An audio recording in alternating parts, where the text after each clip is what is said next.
اعوذ باللہ من الشیطان الرجیم بسم اللہ الرحمن الرحیم خواتین و حضرات السلام علیکم ورحمۃ اللہ وبرکاتہ و مغفرتہ بغرام احکام شریعت اور فقہ حنفی سے متعلقہ مسائل کے ساتھ آپ کی خدمت میں حاضر ہیں۔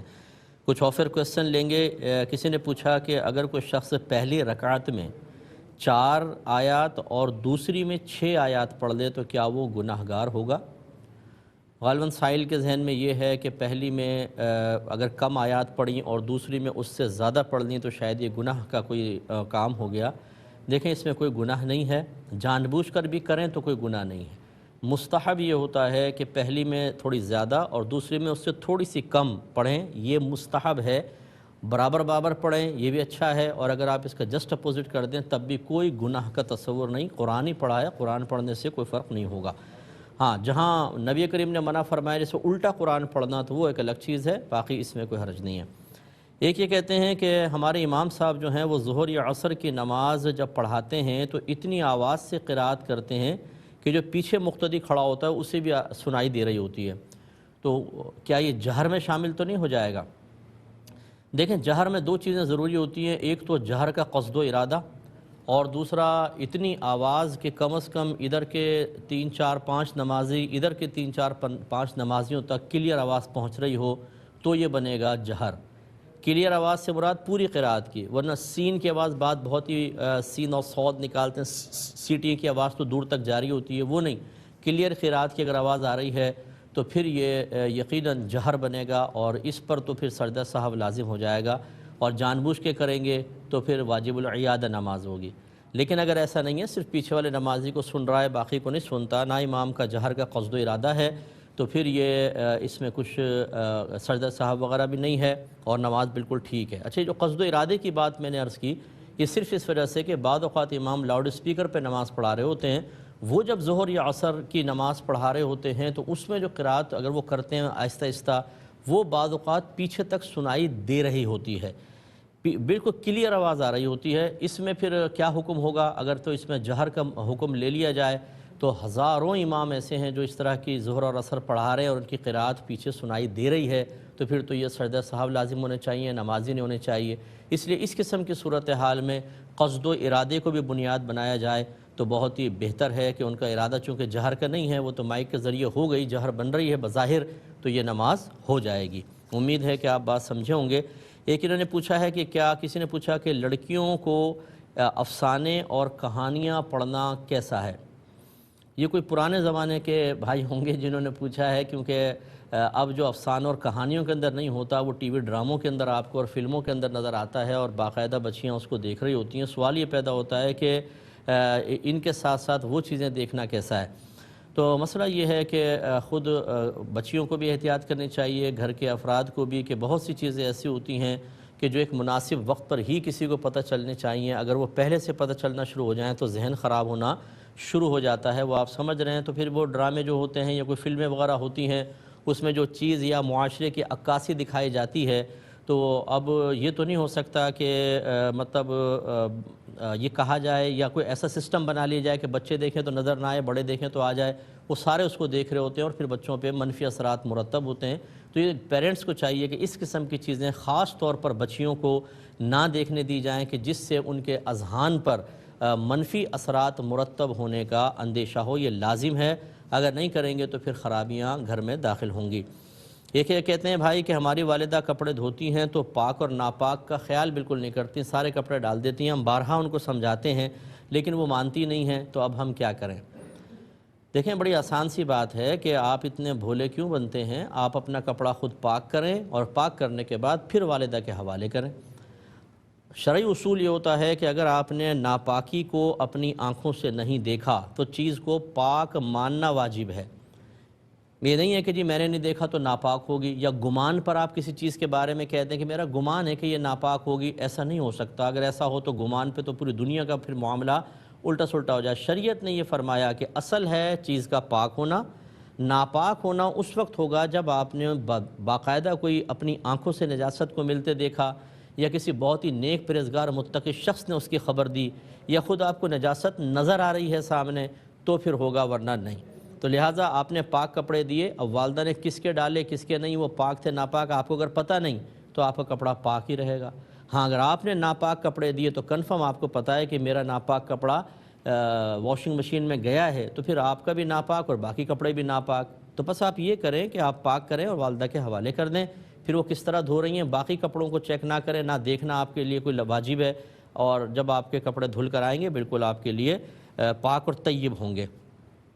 ایک شخص یہ کہتا ہے کہ کسی شخص نے اپنی زوجہ کو 3 طلاقیں ایک ساتھ دے دیں، پھر وہ 6 ماہ تک الگ رہے، کیا اب وہ رجوع کر سکتے ہیں؟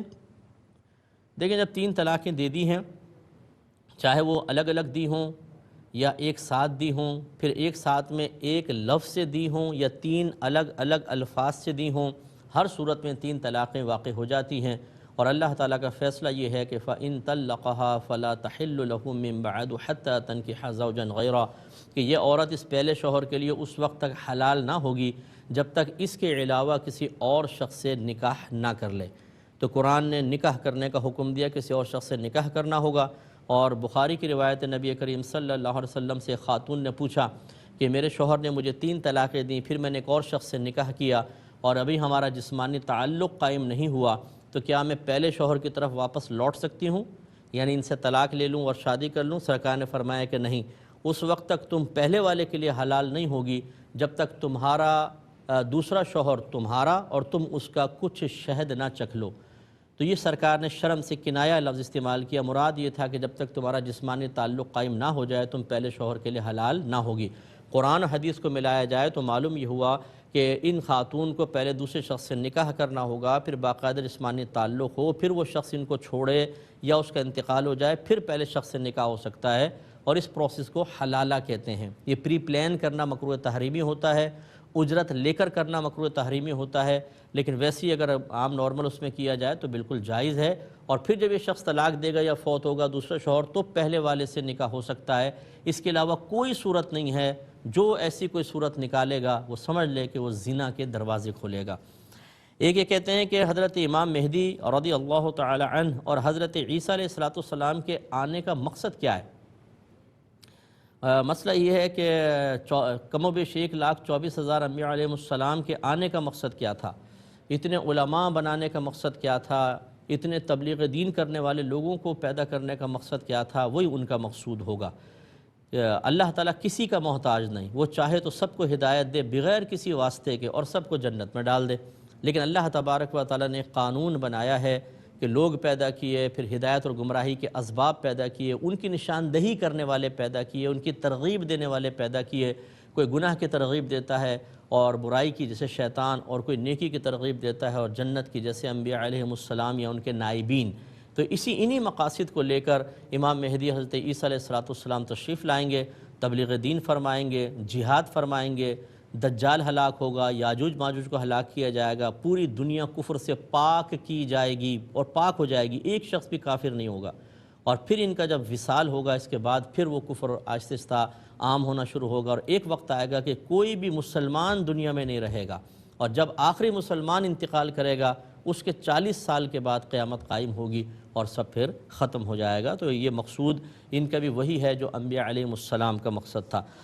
ایک یہ کہتے ہیں کسی بیوی نے مذاق میں اپنے شوہر سے کہا کہ میں تمہیں 3 طلاقیں دیتی ہوں، کیا حکم شرع ہوگا؟ دیکھیں پہلے اچھی طرح یاد رکھیں کہ اولاً تو اصول یہ ہے کہ طلاق کا حق شوہر کو ہے، بیوی کو نہیں، تو لہذا بیوی چاہے کتنے جملے کہتی رہے اس سے کوئی فرق نہیں پڑتا، شوہر کے ہاتھ میں حق ہے۔ دوسری بات یہ ہے کہ ایک ہوتا ہے تفویض طلاق، کہ شوہر اپنی بیوی کو بعض اوقات وہ حق دے دیتا ہے لیکن اس سے حق سلب نہیں ہوتا۔ مثلا کوئی شوہر کہے میں تمہیں اجازت دیتا ہوں تم جب چاہو اپنے آپ کو طلاق دے لینا، تو یہ شوہر کے پاس بھی حق رہے گا لیکن بیوی کے پاس بھی آ جائے گا۔ اس میں جب اس نے کہا جب چاہو تو پوری زندگی میں جب چاہے وہ کر سکتی ہے، اور اگر ہمیشگی والے الفاظ نہ ہوں، بس یہ کہا میں تمہیں اختیار دیتا ہوں تم اپنے آپ کو طلاق دے لو، تو یہ اسی مجلس تک محدود رہے گا۔ اگر عورت طلاق دے دے ٹھیک، اگر دونوں رخصت ہو گئے، جدا ہو گئے، کھا پی لیا، کوئی دنیا کی باتیں شروع ہو گئیں، اختیار ختم ہو جائے گا، یہ ذہن میں رکھیں۔ تو اگر یہ بیوی کو تفویض طلاق تھی اور پھر اس نے یہ کہا 3 طلاقیں، پھر تو ہو جائیں گی، اگر نہیں ہے تو نہیں۔ اچھا اس میں ایک اور صورت ہے وہ انشاءاللہ میں عرض کروں گا لیکن بریک کے بعد۔ بسم اللہ الرحمن الرحیم، پہلے کال لیں گے پھر انشاءاللہ میں جواب کمپلیٹ کرتا ہوں۔ السلام علیکم۔ وعلیکم السلام۔ جی بھائی مفتی صاحب میرے 2 سوال ہیں طلاق کے بارے میں۔ جی کہ اگر بندہ کوئی طلاق کے بارے میں کسی مفتی صاحب سے فتویٰ لیتا ہے جی تو اس کے حساب سے اس فتوے کے حساب سے اس کے طلاق نہیں ہوتی مگر وہ زندگی بسر کرنا شروع کر دیتا ہے، تو آخرت میں اگر مثلا کہ یہ ہوتا ہے کہ وہ طلاق واقع ہو جاتی ہے تو کس پہ گناہ واجب ہوگا، کہ وہ جس نے فتویٰ لیا ہے یا مثلا مفتی صاحب پہ یہ گناہ واجب ہوگا؟ اور دوسرا میرا سوال یہ ہے کہ اگر انسان مثلا کہ مفتی صاحب سے پوچھتا ہے طلاق کے بارے میں تو مختلف مفتی سے پوچھ لیتا ہے، وہ طلاق واجب نہیں ہوتی مگر آ کے بیوی کو طلاق دے دیتا ہے، تو اس پہ کیا اس کے پہ گناہ واجب ہوگا؟ ٹھیک ہے، اور ایک اور کالر ہیں۔ السلام علیکم۔ جی وعلیکم السلام، مفتی صاحب کیسے ہیں آپ؟ خیریت سے؟ اللہ کا کرم۔ جزاک اللہ مفتی صاحب، آپ کافی رہنمائی فرماتے ہیں، تو جی آپ کی تھوڑی سی رہنمائی چاہیے تھی۔ جی بولیے۔ میں عطا بات کر رہا ہوں اسلام آباد سے۔ جی بولیے۔ تو مفتی صاحب میں نماز پڑھتے ہوئے اٹک جاتا ہوں کچھ جگہوں پہ، تو مجھے نماز میں مشکل پیش آتی ہے، ٹھیک ہے، مطلب دوسری شیفٹ میں اینڈ میں اٹک جاتا ہوں، ٹھیک ہے۔ ٹھیک ہے، بس صحیح ہے۔ پھر کیا اس میں کیا حکم ہوگا میں بتاتا ہوں آپ کو۔ اور کوئی کویشچن؟ میں بتاتا ہوں انشاءاللہ۔ تو یہ بتا رہے تھے آپ کو کہ اگر بیوی مذاق میں شوہر کو کہے میں نے تمہیں 3 طلاقیں دیں تو کیا ہوگا، تو میں نے اس میں 3 صورتیں بتائیں۔ پہلا یہ کہ شوہر نے طلاق وغیرہ تفویض بالکل کچھ نہیں کی تھی تو کچھ بھی نہیں ہوگا، کیونکہ بیوی کی طرف سے طلاق واقع ہوتی نہیں ہے۔ اور اگر شوہر نے طلاقیں سپرد کی تھیں تو پھر اگر اسی مجلس میں یا ہمیشگی والے الفاظ تھے، عورت نے طلاق دی تو پھر طلاق ہو جائے گی۔ اور تیسری صورت یہ ہے کہ بیوی نے شوہر نے طلاق تفویض نہیں کی تھی، لیکن جب بیوی نے کہا میں نے تمہیں 3 طلاقیں دیں اور شوہر نے جواب میں کیا میں نے قبول کی، تو اب فوراً 3 طلاقیں پڑ جائیں گی۔ یہ اچھی طرح یاد رکھیں، کیونکہ جب بیوی نے آفر کی اور شوہر اس کو قبول کر لے تو یہ شوہر کی طرف سے ہی طلاقیں دینا متصور ہوگا۔ مجھے ایسے کئی کویشچن آتے رہتے ہیں کہ ہم تو مذاق میں میاں بیوی بیٹھے تھے، یہ جملہ کہہ دیا وہ کہہ دیا۔ میرے پیارے بھائی اور بہنوں، میں آپ سے گزارش کرتا ہوں کہ جب آپ نے دین نہ سیکھا ہو، جب آپ نے مسائل نہ سیکھے ہوں تو دین کو کبھی بھی مذاق کا حصہ نہ بنائیں۔ یہ ہو سکتا ہے کہ آپ کفر میں مبتلا ہو جائیں، کسی بدعت میں مبتلا ہو جائیں، یہ بھی ہو سکتا ہے اسی طریقے سے کہ آپ کی طلاقیں واقع ہو جائیں اور آپ کو پتہ بھی نہ ہو اور آپ حرام زندگی گزارنا شروع کر دیں، اور پھر بھولے پن میں یہ کہنا کہ جی ہمیں تو علم نہیں تھا۔ جب علم نہیں تھا تو پھر آپ نے کیوں اس طرح کیا؟ باہر کے ملک میں جب کوئی جانا چاہتا ہے تو پہلے وہاں کے پورے قوانین کا اچھی طرح مطالعہ کرتا ہے اور پھر ایک ایک قانون کو فالو کرتا ہے کہ جس میں خاص طور پر کوئی پینلٹی لگنے والی ہوتی ہے یا ویزا کینسل ہو جائے گا، کوئی اور مسئلہ ہوگا، جیل میں جانا پڑے گا، وہاں بہت زیادہ اس کا خیال رکھا جاتا ہے۔ اس سے کہیں زیادہ اللہ کے قوانین کا خیال رکھنے کی ضرورت ہے۔ ایسا کبھی آپ نے دیکھا ہے کہ وہاں مذاق میں خلاف قانون کوئی کام کر دیا اور پھر کہا ہو مجھے تو پتہ نہیں تھا؟ ایسا کبھی بھی نہیں ہوگا، اور آدمی کا ذہن بھی بنا ہوتا ہے کہ نہیں بھئی میں ایسا کہوں گا تو یہ میرا ویلڈ نہیں ہوگا۔ اسی طرح آپ کا مذہب اسلام یہ کہتا ہے کہ مذاق میں آپ کوئی غلط بات کہہ دیں گے، یعنی طلاق دے دی، مذاق میں کچھ اور کر دیا، بعض اوقات اس پہ حکم مرتب ہوتے ہیں، خصوصاً طلاق پر، اور لا علمی عذر نہیں ہوتی اس قسم کے مسائل میں، اس لیے مذاق نہ کریں۔ آپ اپنے مذاقوں کو شستہ رکھیں اور اسی طرف لے کے جائیں جس کا تعلق دین سے نہ ہو۔ دین کو اگر مذاق کا نشانہ بنایا تو پھر خود مذاق کا نشانہ بننے کے لیے تیار رہیے گا۔ ایک کالر ہمارے ساتھ ہیں۔ السلام علیکم۔ وعلیکم السلام۔ جی بھائی جان۔ جی شعیب بات کر رہا ہوں کراچی سے۔ جی بولیے۔ جی میری والدہ کے پاس تقریباً 3 تولہ سونا ہے، جس بولے پہ سال گزر گیا ہے۔ کون فوت ہو گیا؟ 3 تولہ سونا ہے، 3 تولہ۔ اچھا 3 تولہ سونا ہے۔ ہلکا بولیے ذرا، تھوڑا چیخ کے نہ بولیں، آپ کی آواز پھٹ رہی ہے، ٹھیک ہے؟ تھوڑا سا ہلکا بولیے۔ 3 جی تولہ سونا ہے، اس جی پہ سال گزر گیا ہے، جی اور اس کے بعد ابھی میرے والد کے پاس کچھ پیسہ نہیں ہے، میرے ابھی کل پرسوں میں نا کچھ پیسہ ہے، تو میرے والدہ پہ زکوٰۃ ہوگی یا نہیں؟ یہ سال گزرنے کے بعد آئیں؟ جی ٹھیک ہے، میں بتاتا ہوں انشاءاللہ۔ ایک اور کالر ہیں۔ السلام علیکم۔ وعلیکم السلام مفتی صاحب، میرے 2 سوال تھے۔ جی جی یہ طلاق کے مسئلے میں سوال تھے کہ کوئی بھی شخص تنہائی میں اس کے ذہن میں طلاق کا خیال چل رہا ہو تو اس کے منہ سے اچانک یہ الفاظ نکل جائے کہ چل نکل پتلی گلی سے، تو کیا اس کا اس سے طلاق واقع ہو جاتی ہے؟ طلاق کا خیال چل رہا ہو دماغ میں کہ اگر عورت نہیں سنے کوئی بات تو اس کو چلو یہ بول دے آدمی، ذہن میں خیال چل رہا ہو۔ تو دوسرا یہ میرا سوال تھا کہ جو کنایہ الفاظ میں دی گئی طلاق ہوتی ہے تو کیا اس میں نیت اور سوچ کا ایک جیسا ہونا، یا نیت الگ ہے یا سوچ الگ ہے؟ اس میں تھوڑا سا وضاح کر دینا کہ نیت کیسی ہو۔ بعض اوقات آدمی بات کرنے کے بعد سوچتا ہے پتہ نہیں میری نیت تھی یا میری سوچ تھی یا دل میں خیال آیا، یہ 2 چیزیں بتا دینا۔ اور تیسرا یہ کہ مفتی صاحب جیسے ابھی میں نے یہ سب سوال کیے تو ان سوال کی وجہ سے کوئی مشکل یا اس میں تو کوئی طلاق کا وقوع نہیں ہوتا؟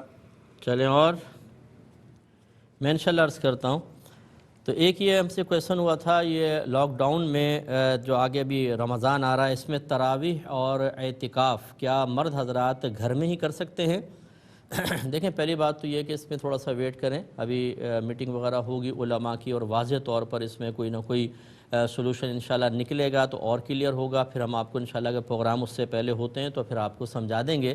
لیکن فرض کر لیں اگر یہی صورتحال لاک ڈاؤن کی چلتی رہی تو پھر قوانین کو فالو کرتے ہوئے آپ بالکل مرد حضرات گھر میں تراویح پڑھیں گے، ٹھیک ہے؟ مسجد میں نہ آئیں، گھر میں تراویح پڑھ لیں، کیونکہ تراویح کی جماعت ویسے بھی سنت مؤکدہ علی الکفایہ ہے، چند لوگ بھی قائم کر لیں تو کوئی گناہ گار نہیں۔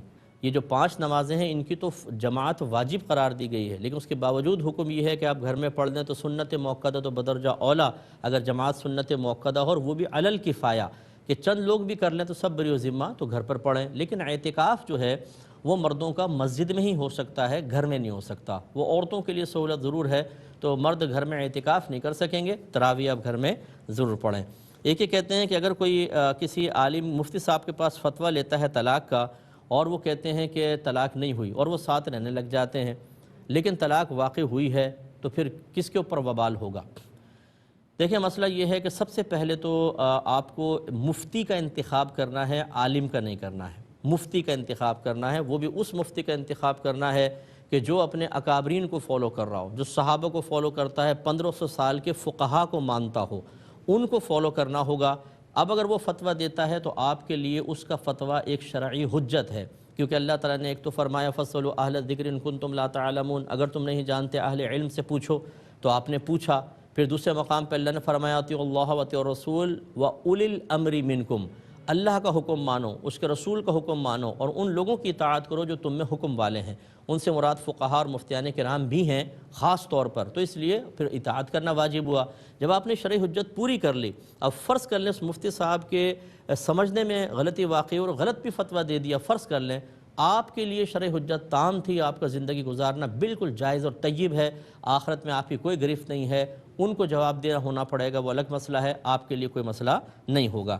دوسرا کہتے ہیں اگر کوئی مفتی صاحب منع کر دیں کہ یہ طلاق نہیں ہوئی، لیکن شوہر اس کو طلاق مانتے ہوئے جدائی کر لے، کیا حکم شرع ہوگا؟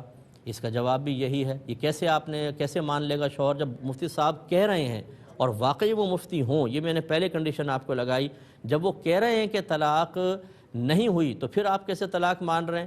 پھر اگر آپ سیپریٹ ہو جائیں گے تو اس کا مطلب وہ تو آپ کی زوجہ ہے، اب آپ نہ نفقہ دے رہے ہیں، نہ اس کے حقوق پورے کر رہے ہیں، اور فرض کر لیں خدا نہ خواستہ اس کو بنیاد بنا کر عورت نے کسی اور جگہ نکاح کر لیا کہ آپ نے تو اب چھوڑ ہی دیا ہے، تو یہ نکاح ہی نہیں ہوگا کیونکہ وہ تو آپ کی منکوحہ ہیں۔ تو اس لیے مفتیان کرام کو فالو کرنا ان کے فتوے کے بعد خاص طور پر یہ واجب ہوتا ہے۔ ہاں وہ مفتی صاحب لازم بالکل صحیح ہونے چاہیے۔ ایک بھائی نے فرمایا کہ ایک کال ہے، پہلے کال لیتے ہیں۔ السلام علیکم۔ جی وعلیکم السلام۔ جی بھائی جان۔ جی مفتی صاحب حسن علی بات کر رہا ہوں لاہور سے۔ جی بولے۔ حضور سوال ہے کہ میرے نا 2 پلاٹ ہیں، 2 پلاٹ سیل کرنے کے لیے لگائے ہوئے ہیں، ملکی حالات اس طرح کے ہیں کہ وہ ابھی فی الوقت نہیں بک سکتے۔ اب ان کے اوپر سال پورا ہو رہا ہے، زکوٰۃ میں نے دینی ہے، میں باقاعدگی سے زکوٰۃ دیتا ہوں، تو اب اس پہ کسی سے ادھار پیسے لے کے زکوٰۃ دوں یا انتظار کروں کہ جب وہ بکتے ہیں، جیسے ہی بکتے ہیں تو تب پیسے نکال دوں اس سے، جس کے اپنے پاس رکھنے۔ اور ایک اور سوال ہے کہ میرے ایک دوست تھا، اس کے ساتھ میں نے کاروبار کیا ہوا تھا، کافی پیسے لگائے ہوئے تھے، مگر وہ یہی تھا کہ زبانی اعتبار پر پیسے کی کچھ لکھت پڑتی اس کی ہم نے کی تھی۔ اب اس لڑکے کا وصال ہو گیا، وہ فوت ہو گیا، اب وہ پیسے جو ہمارے دیگر پارٹنر ہیں ان سے بات کرتا ہوں تو وہ یہی آگے سے کہتے ہیں کہ جی آپ کے پاس پروف ہے تو وہ لے کر آئیں، اس کا کیا حکم شرع ہوگا؟ چلیں میں بتاتا ہوں۔ ایک اور کالر ہیں۔ السلام علیکم۔ جی وعلیکم السلام۔ جی فرمائیے۔ مفتی صاحب مجھے آپ سے ایک سوال کرنا تھا کہ میری اور میری وائف کی جو ہے اکثر نوک جھوک ہو جاتی تھی، تو نوک جھوک میں وہ تو طلاق پہ ہوتا ہے، ٹھیک ہے، تو میں نے اس کو اب ہماری شادی کو کوئی 12-14 سال ہو گئے ہیں، تو میں نے اس کو اب لاسٹ ٹائم بولا تھا کہ اگر اب آپ نے مجھ سے تو طلاق سے بات کی تو آپ کو میری طرف سے ایک طلاق ہے۔ تو پھر اس نے یعنی کہ کوئی تھوڑی سی نوک جھوک ہوئی تو اس نے مجھے تو سے بات کر لی، میں نے اس کو بولا کہ اگر اب دوبارہ آپ نے مجھے ایسے کی تو اب تو دوسری طلاق کی۔ تو اب وہ یہ ہے کہ اس نے مجھے جو اپنی صفائی میں بولا کہ مجھے یعنی کہ نہ چاہتے ہوئے میرے منہ سے نکل گئی ہے یہ بات، تو میں نے نہ جان بوجھ کے نہیں بولی، تو اب میرے لیے کیا حکم ہوگا کہ کیا واقعی اس کو ایک طلاق ہو گئی یا نہیں؟ یعنی یہ پہلی طلاق کے بعد عورت نے عذر پیش کیا، دوسری تو نہیں ہے، دوسری دفعہ تو نہیں کیا تھا؟ نہیں دوسری دفعہ نہیں، یہ پہلی دفعہ میں اس نے بولا کہ میرے ٹھیک ہے، میں بتاتا ہوں انشاءاللہ۔ ایک مختصر سا بریک لیں گے، ہمیں یقین ہے آپ ہمارے ساتھ ہی رہیں۔ بسم اللہ الرحمن الرحیم۔ ایک بھائی نے کویسچن کیا تھا کہ 3 تولہ سونا تھا، اس پر سال گزر گیا، اب سال گزرنے کے بعد ابھی زکوٰۃ کا کچھ تو خیر اس پہ تو بنتی بھی نہیں تھی، لیکن کچھ پیسہ اور آ گیا ہے، اب پیسہ آ گیا ہے تو کیا اس پر زکوٰۃ ہوگی کہ نہیں ہوگی؟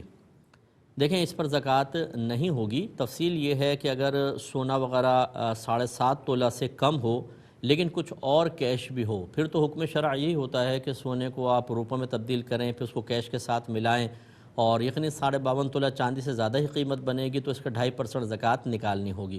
لیکن چونکہ پورا سال سونے پہ گزرا اور آپ کے پاس کہتے ہیں ہمارے پاس کچھ کیش نہیں تھا، یعنی سال کے اینڈ پر مزید کوئی کیش نہیں ہے، تو صرف 3.5 تولہ سونا رہا اور کیش وغیرہ ہے نہیں، اور اس پر زکوٰۃ نہیں ہوگی۔ اس کے ساتھ اور مال ہوتا تو ہوتی، ورنہ نہیں۔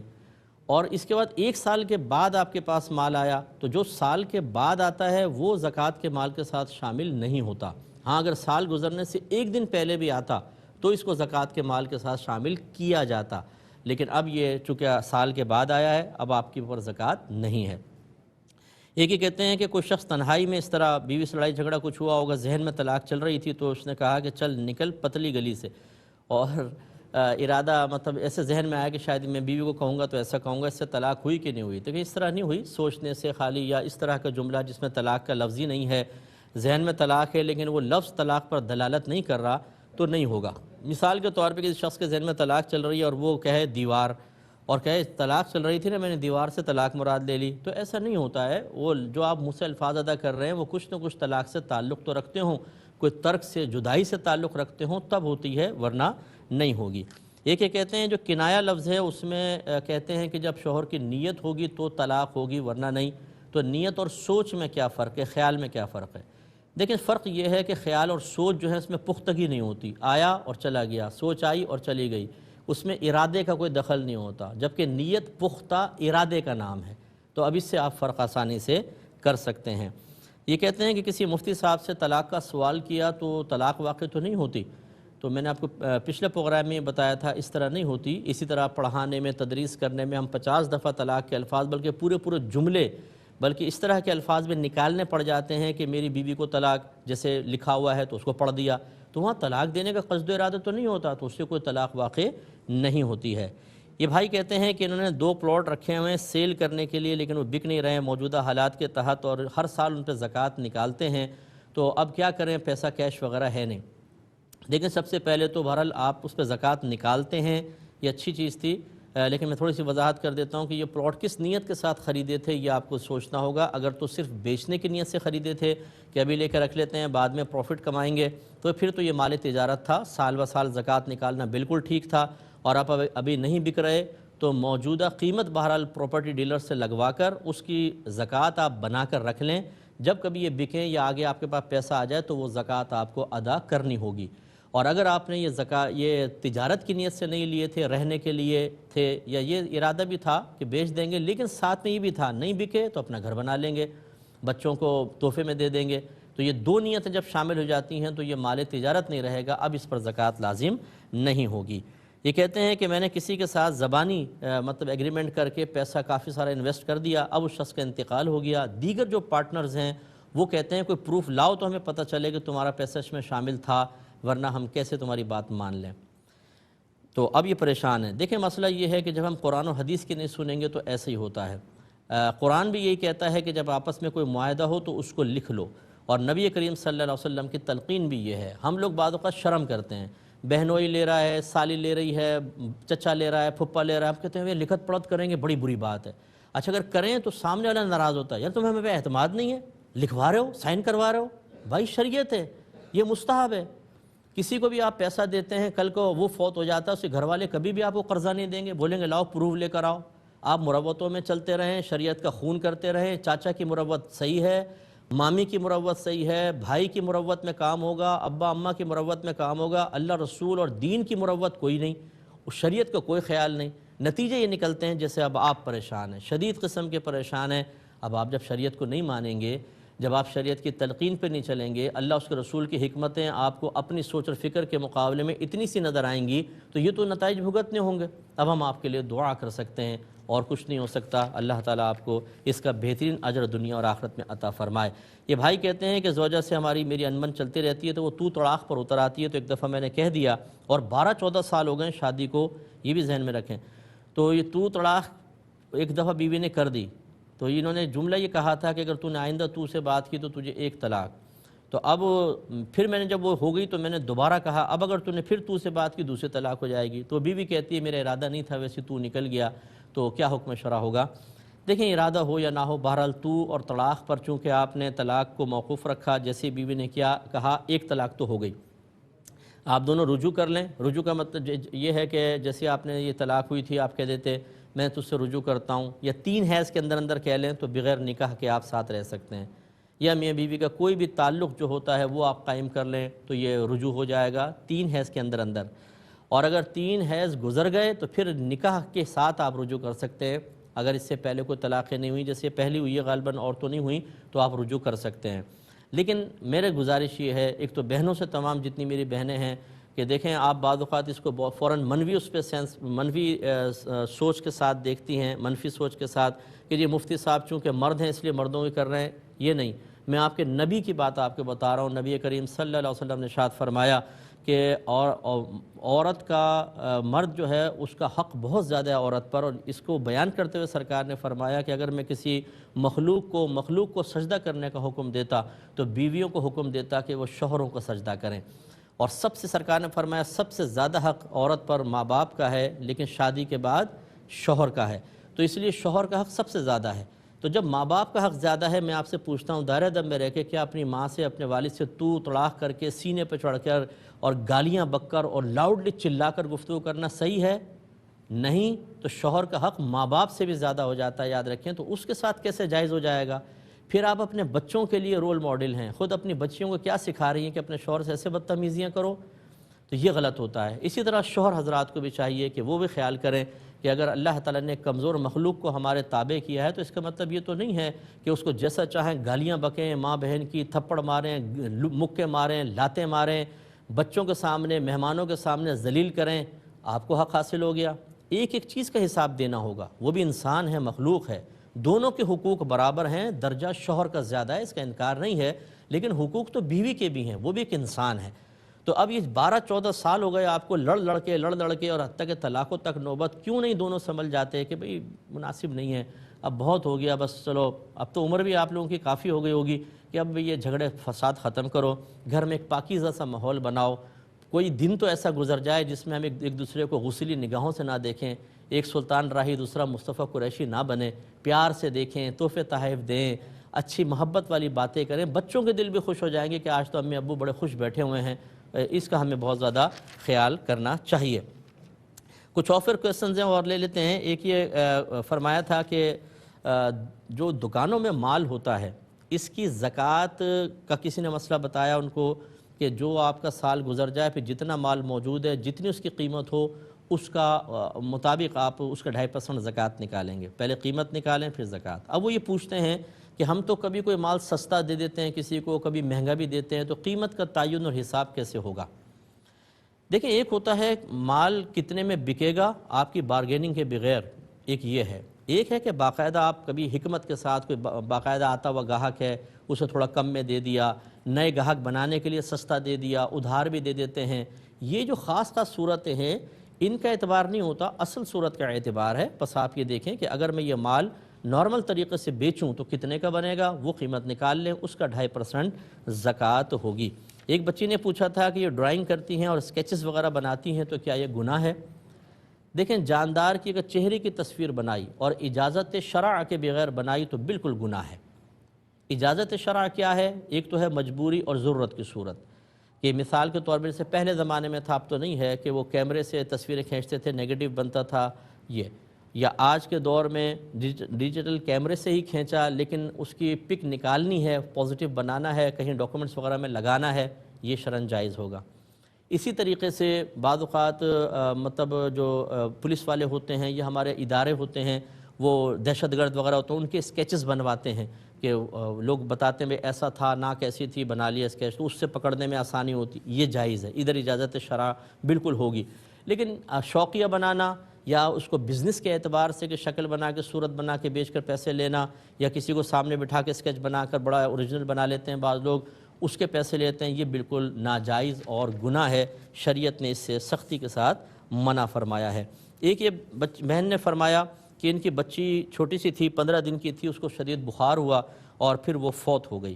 تو کسی نے یہ کہا کہ اس بچی کے لیے 40 دن تک دودھ ایصال ثواب کرو، کیا یہ صحیح ہے؟ یہ بالکل جہالت کی بات ہے۔